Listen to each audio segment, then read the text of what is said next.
Tere head sõbrad ja on taas parempoolsete taskuraadio aeg. Ilus eestikeelne sõna ju. Ja mul on siin ilusal kevadisel ajal rõõm tervitada stuudios üle pika aja erakonna esimees Lavly Perling, tere! Kas kevad on sulle ka hinge ja südamesse juba pugenud?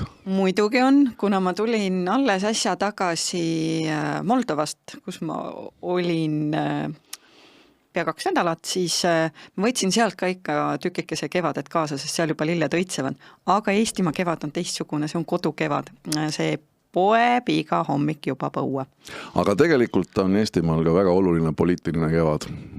Ilmselt sul pruugib muga nõus olla, sellepärast et on ikkagi väga selliseid palju erinevaid poliitilisi olulisi sündmusi. Me ei räägi sisepoliitikast, me räägime täna ikkagi sellest, kus koha peal on praegu parempoolsed oma tegemistes jõudnud ja loomulikult kõige suurem osa on ikkagi Euroopa Parlamendi valimistel.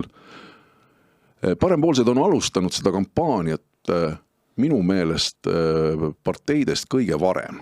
Oli see tahtlik selline tegevus, et tõepoolest tulla kõige esimesena välja oma välikampaaniaga, just eriti välikampaania? Parempoolsid kindlasti ei saa eristada enam täna ülejäänud Eesti poliitikast, et me oleme väga selgelt Eesti poliitika osa. Ja kui mõelda Eesti poliitika peale, siis eks 9 kuuga on see korraliku uperpalli teinud. Aga üks on endiselt selge, et parempoolsid on Eestile väga selgelt vaja, seda parempoolset tugevat erakonda. Ja mis puudutab kampaaniat, siis see on alles eelkampaania. See on eelkampaania, millega me väga selgelt tahame oma valijatele ja oma tulevastele valijatele öelda, et valige parempoolsed, valige vastutust. Ehk selle eelkampaania sünd on seotud sellega, mis Eesti poliitikas toimub. Et kui te vaatate parlamendi erakondasid, siis on tekkinud olukord, et seal selliseid vastutustundlikke justkui enam ei ole. Üks skandaal teise otsa, koalitsioon ei suuda otsustada, Eesti majandus on täielikus languses üle 2 aasta, selliseid otsuseid, mis toetaks majanduse kasvule, viimist ei tule, kärpeid ei tule, selgeid otsuseid ei tule ja kui siis opositsioon seal kõrval teeb sellist kirbutsirkust parlamendis, siis selle tulemus ongi see, et vastutust Eesti riigi eest need erakonnad ei võta ja sellepärast peavad parempoolsed äärmiselt oluliseks rõhutada, et Eesti tulevik sõltub vastutustundlikkusest ja see on selle sõnumi mõte, et me tahame lihtsalt ja lakooniliselt inimestele öelda, et see maksudega mängimine on vastutustundetu, lõputu laenu võtmine ja selle lastele jätmine on vastutustundetu. Nii et oma nende sõnumitega me tahame öelda, mis on vastutustundetu ja nõuda vastutust. No tegelikult siin võib kohe, kui panna ennast näiteks Reformierakonna, ütleme, pooldajate nimekirja küsida, et mis siis on väljapääs, me praegu parandame Eesti riiki, andke mulle andeks, aga siis ja nii saabki ainult sellest kollapsist üle, see võlg ja kõik see, mis meie ees praegu rõhub tagana, see on ju tegelikult kohutav ju. Me vaja riik toimimas hoida. Ütlemata Allan Muugile seda, aga ma ütlen selle pealt loll jutt. Ei, sa võid mulle ka niimoodi vastata. Meeldib meile või mitte, et kui me mõtleme oma majapidamise, oma kodu eelarve peale, meil kõigil on kodune majapidamine, kui on rasked ajad, siis mis on üks esimene asi, mida sa teed? Sa vaatad otsa oma kulutustele ja mõtled, et millised kulud saab ära jätta. Et sa loobud luksusest, sa loobud sellest, mida ei ole vaja raskel ajal teha, kuhu ei ole vaja raskel ajal kulutada. Riigi puhul äärmiselt oluline, et sa kindlasti sellel ajal peaksid investeeringutega tegelema. Et sa peaksid mõtlema, et kuidas vaadata nagu 3, 4, 5 sammu ette.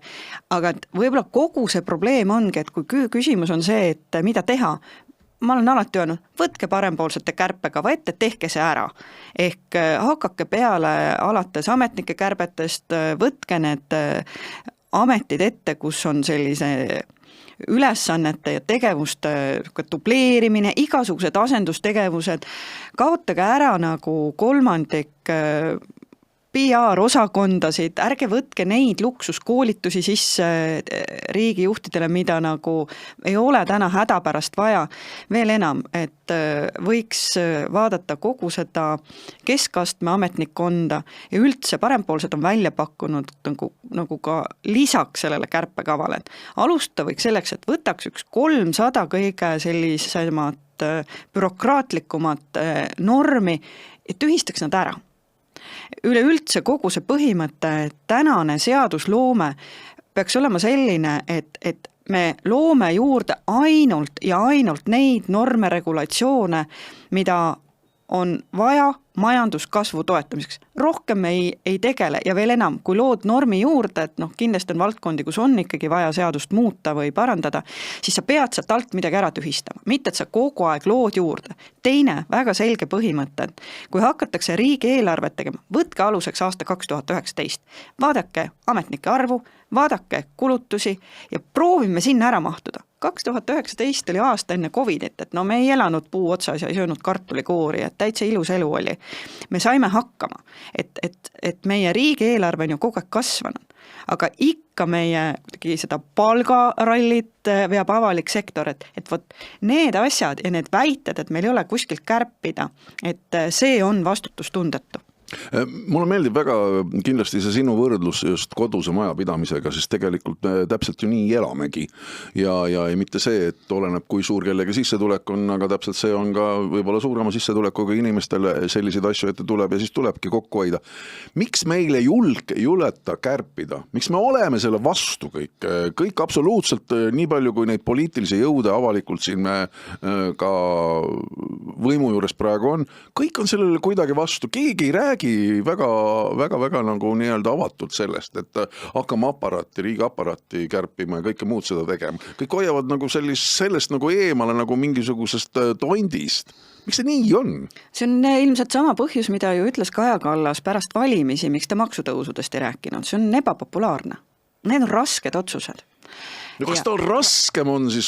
Absoluutselt, sealt tulevad reaktsioonid, sellepärast, et kui sa mõtled, kui tugevad PR-osakonnad on juba... No mis reaktsioon? 300 ametnikku võib-olla ära koondada ei ole ju nii suure reaktsiooniga äkki? Absoluutselt, aga selleks on vaja teadmist, oskust, tahtmist. Kõik. Seda ei ole. Sellepärast, et see ongi ju mõnes mõttes, miks üldse parempoolsed sündisid, miks me endiselt pingutame selle nimel, et seda parempoolset erakonda Eestile ehitada, on ju see, et me näeme, et alternatiivi ei ole. Just nimelt, nagu sa ise ütled, et keegi ei tee neid valikuid ära.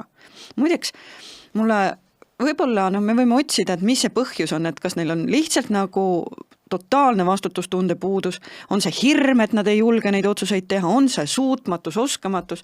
Ma arvan, et päeva lõpuks on see komplekt kokku. Et ei julgeta, ei osata, ei taheta, see on ebapopulaarne, sa ei tea, millised on need mõjud. Ehk see räägib meile ühest tõsisest asjast, see räägib ju tegelikult poliitikute kvaliteedist. Ja see on jälle lugu, kus me hakkame varsti rääkima loodetavasti parempoolsete Euroopa Parlamendi valimiste nimekirjast, et me toome inimesi. Et mulle meeldib see teooria, kus öeldakse, et üldiselt on niimoodi, et eduks on vaja 3 asja. On vaja võimekust, headust ja ausust. Ja kui sa täna vaatad erakondade liidreid, siis ma arvan, et Kaja Kallas ja Urmas Reinsalu võiks võistelda 2-palgelikkuse maratonil. Et see on nagu tõsine teema. Et räägitakse ühte, ja otsused on risti vastupidised. Ja muidu võiks see ju olla selline naljakas ja mis see meile korda läheb, aga tegelikult on see esiteks väga kurb, teiseks sellel on tagajärjed, sellepärast et see lõhub meie oma inimeste usaldust riigi vastu. Ja sealt tekibki suhtumine, et kõik poliitikud on lollid ja mis meile sellest. Suhtumine suhtumiseks, aga see hakkab mõjutama inimeste otsuseid, sest inimesed ei näe enam, et milline on Eesti tulevik, miks nad selle riigiga on seotud, kas nad on ikka valmis selle riigi eest surema, sest nad ei saa aru, mida nende riigijuhid teevad. Ja sellepärast on 2-palgelisus väga vastutustundetu, millel on väga tõsised tagajärjed kuni inimeste kaitsetahteni välja. Ma tegelikult tahaks veel korra oponeerida siin selle sama teema juures. Oletagem, kõik see ametkond, kõik need ametnikud, kes siis tegelikult võib-olla andke mulle andeks, siis kui parempoolsed võimule tulevad ja nad tulevad ükskord niikuinii võimule, hakkavad siis äkki mõtlema seda, et vot nüüd on see aeg käes, kus ma pean tõepoolest oma töölepingud üle hakkama vaatama ja mõtlema selle peale, et mis minust nüüd saab. Nüüd tehakse ametitest suur reha ja võib-olla see nagu pidurdab ka näiteks, ütleme, nende kui valijate juurde jõudmiseni, selles mõttes sa nagu eidad nad valijatena kõrvale, just need samad tublid ametnikud, kes meil erinevates kohtades töötavad ja kes tegelikult samas ihkavad ka muutusi, samas ka kiruvad neid samu makse, mida siin praegu võib-olla see sama tema ülemus seal kuskilt tõusab või tõstab. Kas see ei ole siin nagu äkki vastutöötamine kuidagi sellele sihtgrupile, ma mõtlen, valijate sihtgrupile? See on, ma arvan, nii ja naa, et mina olen olnud ametnik, üle 20 aasta ja ma austan nende ametnike tööd, kes Eesti riiki teenivad. Mina väidan, absoluutselt, et küsimus on lihtsalt selles, et ametnikke Eesti riigis on liiga palju. Et neid võiks olla 3% võrra vähem. Ja ma ei räägi politseinikest, õpetajatest, et kui keegi nüüd hakkab mõtlema appi, mida nüüd parempoolsed teevad, rahu. Me räägime keskastme kabineti ametnikest. Me räägime sellest, et see on see siukes vamm, kust annab tublisti kokku hoida. Teine küsimus on see, et kindlasti on sealt inimesi valdkondi, sotsiaalvaldkonnast, kus suunata inimesi hoopis tööle erasektorisse. Tegelikult need lahendused on olemas. Kolmas on see, et ega ametnikega tuleb ühelt poolt rääkida, aga teiselt poolt nüüd muidugi ma ütlen, et alati see diskussioon, et kes on süüdi, kas see, et ametnikud juhivad riiki või poliitikud, kes ei käi ametnikest üle, siis mina arvan, et taaskord kombinatsioon. Et ega kui ikkagi nagu minister ei käigi üle, minister ei saa aru, mida ta poliitiliselt nagu tahab oma sellelt valdkonnalt, siis nii on. Ehk jällegi me jõuame selle poliitikute kvaliteedini välja. Ja neljas asi, me kõik teame, kes on nagu vähegi juhtimisega kokku puutunud, et selleks peaksidki olema poliitikud, kus väga selgelt oma sellised poliitilised seisukohad nagu panevad lauale, suudavad ennast kehtestada, panna eesmärgid paika ja seda altpoolt ametnikelt nõuda. Ja nii lihtne see ongi, sest meil on ametnikke vaja riigi korralduse juures, aga riiki juhtida saavad demokraatlikus riigis ainult poliitikud. Niimoodi, et poliitikutel ei ole võimalik öelda ametnikele, et otsige need kärpekohad üles ja siis hakake ennast kärpima. See on poliitikute otsus. Mida, kust, kui palju kärpida, vähemasti niimoodi strateegilisel tasemel. Ja nüüd selles mõttes ei hakka ju ametkond vaidlema, nad teevad selle töö ära, ega Eesti ametkonna kultuur on üldiselt selline, et nad ikkagi ju teevad, aga kui need poliitikud ei suuda ennast kehtestada, siis jäävad ka need otsused tulemata. Et ma ei usu sellesse, et keegi nüüd päris nii mõtleb, et seal on kuidagi see valija ja valijatega siuke manipuleerimine, ma pigem arvan, et see on ikkagi saamatus riigi juhtimise juures poliitilisel tasandil. Loomulikult seal juures on ametnikke, kes ei ole huvitatud muutustest ja siis hakkab ka vastutöötamine. Aga ma alati ütlen, et nii nagu ka Parmase ja Laaneti puhul, et kui kaks inimest nagu vaidlevad, et siis nagu päeva lõpuks kindlasti vastutab kõrgem ametiisik ehk siis minister, aga teistpidi, kui olukord on mingile tasemele jõudnud, siis tuleb ka ametnikul vastutus võtta. Ma tahtsin selle teema siia tuua, tegelikult. Head sõbrad, lihtsalt võib-olla selgituseks nii palju, et eks me ikka ka oma stuudiokülalistega lepime kokku teatud teemad, millest me räägime, aga Lavliga kindlasti me ei olnud kokku leppinud sellest, et me räägime täna ka Laaneti ja Parmase omavahelisest konfliktist. Sa tõid selle ise lauda ja ma tahtsin tegelikult sellest ikkagi küsida, kui sa siin oled. Kuidas sa sellele kõigele vaatad, sest tegelikult Andres Parmast on vägagi nimetatud Isamaa liidu käepikenduseks selles süsteemis.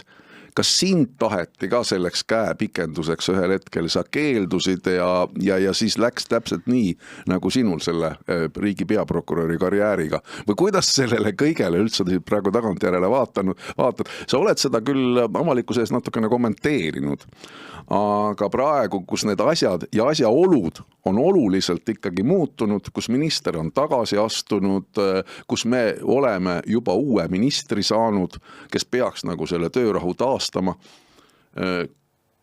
Kuidas see kõik sinu, ütleme, sisemuses või sinu nägemuses on toimunud ja kuidas sa seda kõik oled nagu kõrvalt jälginud? On see siis ikkagi selline tõsine poliitiline võitlus?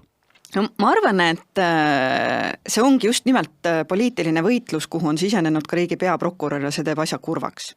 Sest kogu see vaidlus, et kui alguses pani muigama, et just kui nagu Kalle ja Andres vaidlevad, et siis oli tüli justiitsministri ja peaprokuröri vahel, siis see tegelikult on väga mõtlemapanev ja kurb, sellepärast, et sellist asja ma olles ju olnud kõrgetel prokuröri ametikohtadel ikkagi väga pikalt ja puutunud kokku kõrgkorruptsiooni, riigireeturite väga tundlike teemadega ja ma panen käe südamele ja ütlen, et ei ole olnud poliitilist mõjutamist. Ma küll olen öelnud alati, et tõenäoliselt ma ei kujutaks ka ette, et keegi julgeks mu juurde üldse mingisuguse mõjutamisega tulla, et see on ikkagi enesekehtestamise küsimus. Mis on nagu tõsine lugu, on see, et ega mina sellest loost ei ole aru saanud, et ma ju tean, millised on suhted ja kuidas käib töö peaprokurör ministritega, mul oli mitu ministrit, täiesti erinevad, Andres Allanvelt, ühelt poolt Urmas Reinsalu, juhtiva riigiprokurör, hoopis Rein Lang, et erinevad ministrid, erinevad mehed, erinevad käitumismustrid. Küsimus on selles, et peaprokurörina ongi minu ülesanne oli seista poliitilise võimu ja prokuröride sõltumatuse vahel.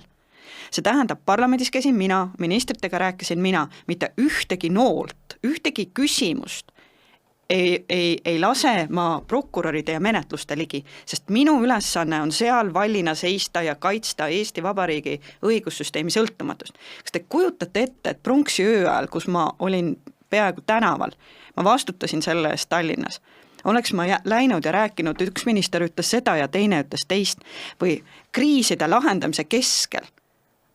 Sa lähed selle infoga kuhugi ja hakkad seda kuidagi välja ajama, et ma ei kujuta seda olukorda ette, ma ei tea, mis seal juhtus.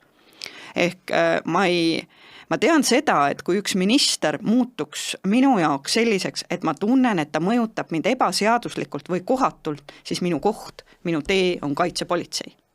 Sest see on ohtlik. Aga kõik see, mis puudutab minu seismist pallina sõltumatuse eest, see on minu ülesanne. Ja sellepärast ma tunnistan ausalt, ma ei saa sellest konfliktist aru. See, et Parmas on Isamaa toodud kandidaat, on üldteada, et sellel ajal, kui see peaprokuröri vahetus on, siis ei olnud see saladus, et Parmas on Reinsalu toodud kandidaat, et aeg oli lihtsalt see nimetaja.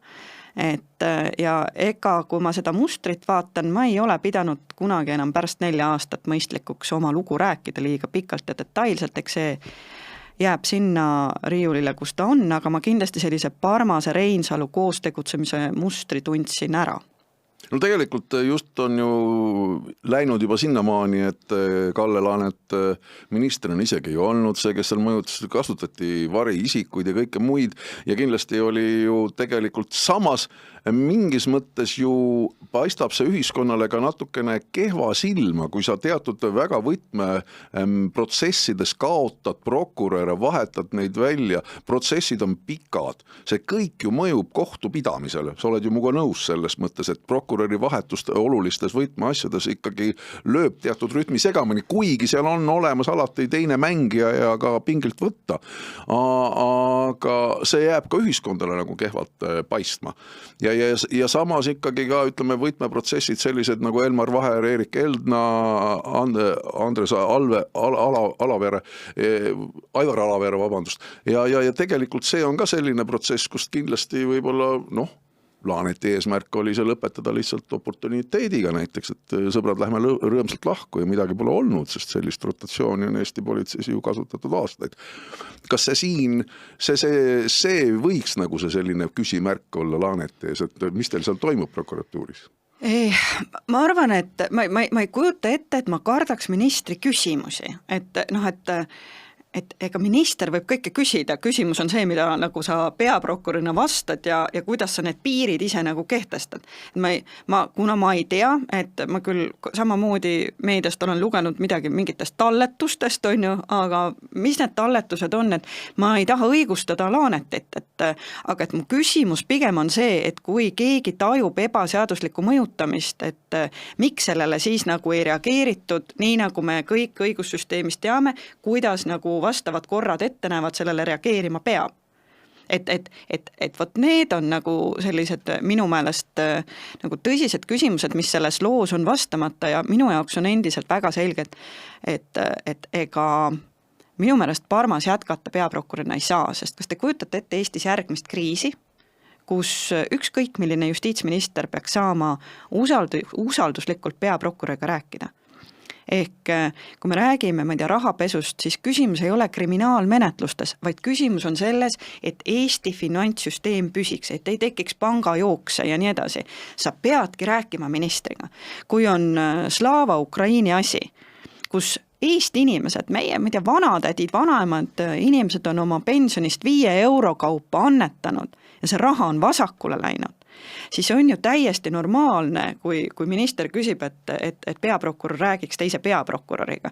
Et ma ei tea seda tooni, ma ei tea, kuidas Laanet seda tegi, võib-olla see oli midagi väga hirmsat, ei oska nagu öelda, aga siiani ma ei ole leidnud neid fakte ja ma just mõtlen sellise tuleviku keerulise olukorra peale, ehk peaprokurör ja minister ju mõlemad vastutavad selle õigussüsteemi usaldusväärsuse eest.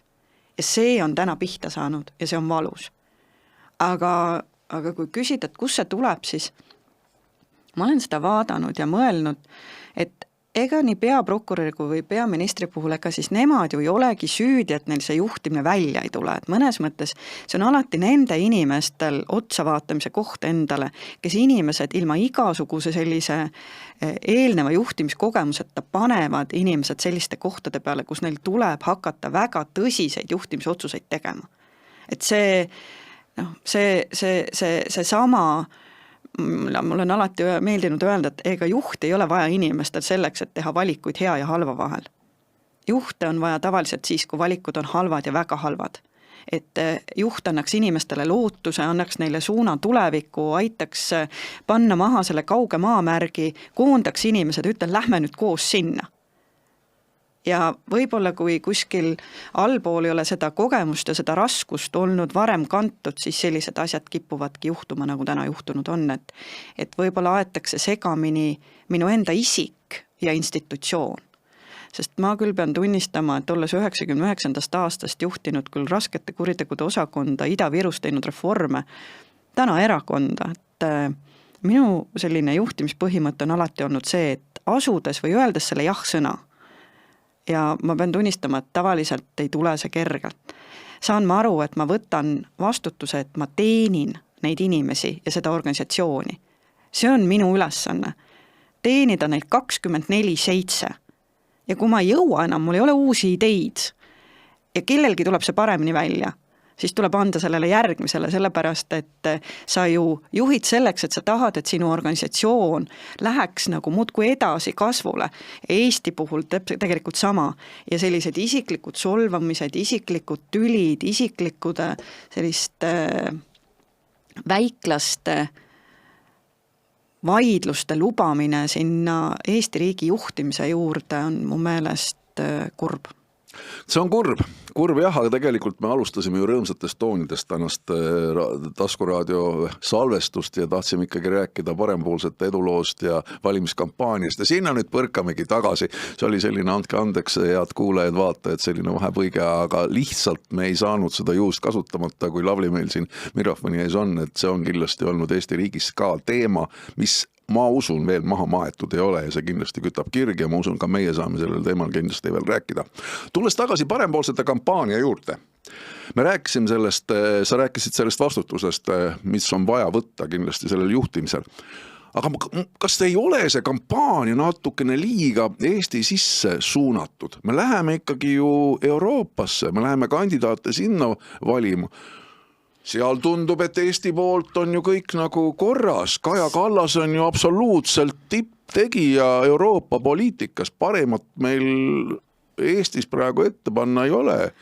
Meie kampaania on alles tulemas, ehk meie peame väikestena, meil ei ole kasutada Reformierakonna maksumaksja 2 miljonit, me peame olema nutikad, meie liikmed on nutikad ja meie kampaaniad on nutikad, et meie kampaania esimene mõte ja nagu me sinuga natuke aega tagasi kuulsime, et kui isegi väiksed lapsed märkavad meil tänaval, siis on ju hästi.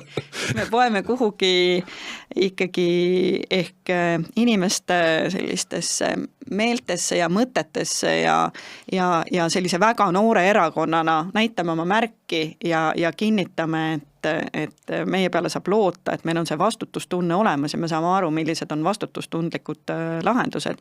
Me ei nõua vastutust ainult teistelt, vaid me ka pakume vastu seda vastutustundlikku riigijuhtimist. Mis puudutab päris kampaaniat, siis see on alles tulemas.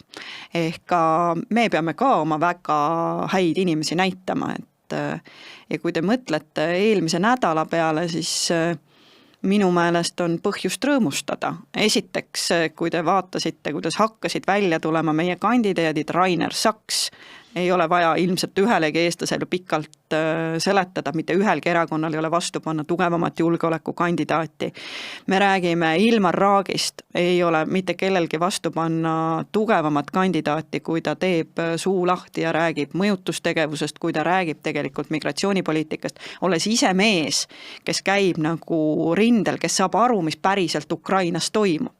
Kui sellised mehed lähevad, räägivad Ukrainas Eesti nimel, Euroopa nimel, Ukraina eest, see on see, mida parempoolsed lähevad tegema. Või kui te võtate Anne Langer-Kraavi, Eesti kõige kõrgema reitinguga kliimateadlane Cambridge'is. Mitte ühelgi erakonnal ei ole vastu panna paremat kandidaati selles valdkonnas. Naine, kes ütleb väga selgelt, roheteemad on majandusteemad. Neid ei ole võimalik eraldada.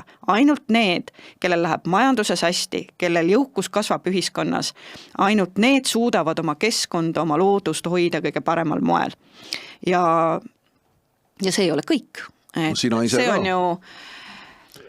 Mina ise ka, ma arvan, et ega olles Ukrainas ja Moldovas ilmselt Eesti kõige kõrgem õigusekspert, kuna lihtsalt võib-olla sellest on hästi vähe Eestis juttu, sellepärast et ma ei ole Eesti riigiga mitte kuidagi seotud, et ma olen Ukrainas ju Zelenski määruse alusel komisjonis ja Moldovasse mind on nimetanud Moldova parlament, et need kohad on tulnud Euroopa Komisjoni ja Moldovasse ma sattusin hoopis oma Briti kolleegi soovitusel, et ma arvan, et see kogemus, mis sealt tuleb, need on reformi tipud, need on kõrgeimad reformid, mis on Euroopa Liidu teel, mis on neile ette antud Ukrainas ja Moldovas. Ukrainas ja Moldovas teel Euroopa Liitu reform ehk õigussüsteemi tipp, et Moldovas me täna kontrollime ülemkohtunikke ja Ukrainas me oleme vastutavad HHA ehk High Council of Justice liikmete määramise eest. Ehk ma arvan, et seda kogemus, see on üldiselt rahvusvahelise õiguses ainulaadne kogemus, et seda tehakse, seda nii-öelda vettingut, seda kontrolli, et ma arvan seda kogemust ajal, mil tegelikult kõik uuringud näitavad, et korruptsioon Euroopas on tõusuteel. Ma arvan, et seda kogemust Euroopas on ka vaja. Nii et me anname valijale juba tänase seisuga ülimalt hea valiku, anda oma hääl sellele, kelle puhul nüüd valija tunneb, et võt see inimene või see valdkond on see, mis kõige paremini vajab esindatust, aga ma saan öelda, et kõik kandidaadid on meil võimelised Euroopas Eesti huvides seisma. Ja mis seal salata, et ma arvan, et kui iseendast rääkides, ega need, kes teavad mind juristina, need teavad, et mul on hea elu, et ma ei ole pidanud oma seisukohti muutma, sõltumata sellest, kas ma olen olnud prokurör või olen täna parempoolne, ma räägin sama juttu ja sellepärast, et ma usun sellesse, mida ma teen. Ja kõik, mis puudutab Euroopa direktiivi ja regulatsioone, siis ma jään endiselt selle juurde, et meil on seal tõsised puudujäägid. Me kaotame ära pidevalt oma riigi huvid. me ei mõtle oma riigi konkurentsivõime peale, me võtame pimesi üle direktiivid, teeme seal mingi pudru-mudru ja lõpuks ei tee mitte nii, nagu paljud teised vanad lääneriigid nutikalt, võttes üle minimaalsel määral Euroopa direktiivi, arvestades oma riigi huvidega, selle kultuurilise õigusliku eripäradega ja siis kehtestades see norm parimal moel. Et meil kipub olema nii, et on see sellest, et poliitikud ei saa aru, mida nad üle võtavad, kuhu nad alla kirjutavad, või puudub kontakt nende esimeste inimeste puhul, kes lähevad Brüsselisse läbirääkimiste ja viimaste otsustajate vahel, igal juhul on taaskord märk tegelikult sellisest saamatusest. Ja ma arvan, et teades seda, kuidas see mehhanism töötab ja unistades sellest, et ka Eesti jõuab selleni, et me võtame üle Euroopa Liidu direktiivid minimaalsel määral oma riigile sobival moel, siis ma arvan, ma tean, kuidas selle eest seista. Ega ometi ei taha öelda seda, et parempoolsed lähevad oma Euroopa Liidu valimiskampaania ka Euroopa Liidu seadusandlikke alustalasid teatud mõttes kõigutama? Ei, me ei lähe, vastupidi, me näeme seadusandlikke alustalasi, küll me nagu mööname, et Euroopa Liit peaks jõudma tagasi ikkagi sinna, miks Euroopa Liit on loodud, et kui te mõtlete selle idee peale, see oli ju ühisturg, kõik need 4 vaba liikumist ja lisaks siis selline ühine välispoliitika õigusriigi küsimused. Et ei, vastupidi, et ma usun, et enne kõike tuleb tegeleda, kuidas me Eestisse neid regulatsioone üle võtame, et sageli meie sellised pusad, ehk me avastame ühel hetkel, et meil on natukene jaburad regulatsioonid, me paneme järjest juurde ettevõtjatele regulatsioone, need ei tule otseselt Euroopast. Me lihtsalt ei võta neid üle mitte minimaalsel määral. Teiseks, me ei julge öelda, et nii mõnigi kord meil on see direktiivile vastav reeglistik juba olemas, vaid me oleme kuidagi sellised nagu viielised, kes panevad nagu tutid pähe ja põlvikud jalga, tahavad olla viielised, aga ei pea viielised olema. Saab olla väga selles mõttes selline 4+, väga tubli, aga et selle juurde mahub ikkagi see, et Eesti huvidega on alati nendes situatsioonides arvestatud. Kas see kõik tuleb ka kampaania juba planeeritava või õige pea siis avalikuks minema kampaania sõnumitest välja? Me praegu vaatame siin neid sõnumeid, mida siin juba teadaolevad parteid on meile välja toonud. Õigel teel, Eesti eest, veel midagi taolist, sellised andke ma andeks, sõbrad, kuradi ma klišeed ju. Igav jah, et ühelt poolt igav klišeed, aga ma arvan, et sellest olulisem on see, et taaskord siiski ka silmakirjalikud, et kui sa vaatad, kes nendest räägivad ja siis vaatad nende käitumist tegelikult, siis ehk võib-olla Eesti valija on õppinud parlamendi valimistest ja äkki tal on meeles, et talle valetati. Ja äkki see pettumuse tunne paneb mõtlema ja tegema seekord valikuid nii, et tõesti oleks parempoolsete kord. Sest tuleb kampaania, tuleb sõnumitega ja ega siis parempoolsete DNA-s on alati olnud natuke see, et me ju üllatame, et kes saab öelda, et me ei üllatanud eelmine nädal, et ega mitte ainult liikmed, et meile siin on ennustatud surma ja koomat kõik see 2 aastat. Me oleme siin, me kasvame, me oleme alates eelmisest nädalast väga selgelt valitavad. Meie 5% lagi on teatavasti ületatud. Me oleme Eesti inimese jaoks valitavad, nii et palun, siin me oleme. Kui pikk ja tugev see pink siis ikkagi lõpuks olema saab? Ma tean, et sa ei taha praegu neid nimesid siin praegu välja öelda, et tegelikult 4 nime siin praegu laual olid, aga 9 nime on kokku vaja, 5 nime on veel peidus, 13. aprillil vist on see päev, kui nad avalikuks tulevad, on nii? Jah, 13. aprill parempoolsed avalikustavad oma nimekirja ja programmi. Nimekiri tuleb tugev, et seal ei ole kahtlustki. Ma pean ütlema, et ega kui vaadata meie liikmeid iseenesest juba oma üle 640+ liiget, siis ma arvan, et keegi ju ei kahtle, et meil on tugev nimekiri välja panna oma liikmetest, aga me jätame veel mõned liikmed või mõned kandidaadid saladuseks ja kui on õige aeg, siis luban, et üllatame. Üks koht, üks mandaat on eesmärk. On see tehtav? Aus ja otsekohene küsimus. Üks mandaat on meie eesmärk ja ma usun, et see on tehtav. Miks ma ütlen, et ma usun, et täpselt sellepärast, et see on meie eesmärk, me läheme seda tegema, me toome selle mandaadi ära ja ma usun, et valija saab seekord aru, et tasub usaldada meid, et me ei ole petnud, me oleme need, kes on rääkinud oma juttu nii enne valimisi, sama juttu valimiste ajal ja pärast valimisi. Et ma loodan, et valija mäletab ja tegelikult petuga ei ole mõtet inimesi Euroopasse saata. Ja mis on nagu oluline, tulebki silmas pidada, et ega need inimesed, keda me Euroopasse saadame, et meile võib küll tunduda, et noh, Marina Kaljurand on väga nagu tore inimene, sõbrad, ta on nagu sots. Me saadame Eestit esindama sotsi Euroopasse. Et kui me võtame nagu, et me nagu päriselt mõtleme nagu Isamaa nimekirja peale, et seal on hea küll, palju aastaid tagasi, aga seal on endine korruptsioonis süüdi mõistetu. Ükskõik, kellele sa Isamaa nimekirjas annad hääle, sa toetad väikesel viisil korruptsiooni. See nimekiri ei ole valitav. Ehk parempoolsete nimekiri alates Rainer Saksast, Annela Graavist, Ilmar Raagist on tugev ja väga selgelt valitav. Esimesed valimised, Euroopa Parlamendi valimised parempoolsetele tuleristed selles suhtes. Kuidas ise tunnetad partei sees tegelikult? Ma tean, selles parteis on, nagu sa ennist ütlesid, 640 liiget praeguse tänase seisuga, neid tuleb kindlasti kogu aeg juurde, aga kuidas see särasilmsuse efekt praegu on, sest tegelikult sellistel valimistel on sisemine tugi väga oluline, kes aitavad neid inimesi, aitavad kampaaniaga väljas, ükskõik kus olla.